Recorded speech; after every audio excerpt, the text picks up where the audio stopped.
So for today's video guys, may malaki tayong problema kay AdSense o kaya kay YouTube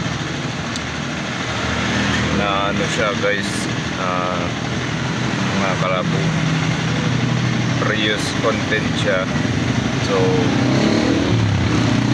hindi ko siya alam ayusin, hindi ko alam kung paano i-apply. So paano po kaya, patulong naman po paano pa-approve ni YouTube ni Google AdSense yung aking mga vlog, mga content. So yung mga videos ko po guys, mga kalabo, for ano po siya, mix horror, comedy, entertainment, rides, tsaka mukbang, tsaka kung ano man po yung ibang karagdagan na di ko na mabanggit. So yun po yung mga nakikita nyo na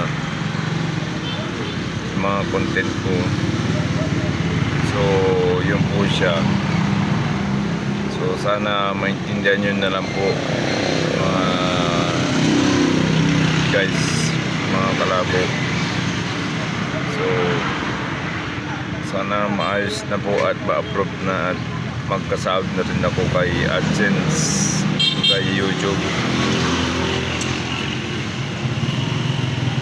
Sana lang po guys, mga kalabo, matulungan nyo yung Google YouTube channel ko. Grabe, wala tayong alam sa ano, mga malalalim na salitang English. So hindi ko po alam umintindi ng ano, malalim na English. So sana maintindihan nyo na lang po ako, mga kalabo. So ganito na lamang po yung aking mga videos. So sinabi ko na po yung ano po, kakulangan sa akin na hindi ako nakakaintindi masyado ng English. Hindi ako nakakaintindi po. So sana ko na lang po yung ano, mag-adjust na lang ulit ng content. So sana papasa pa rin tong mga videos ko na gagawin sa mga sumusunod pa.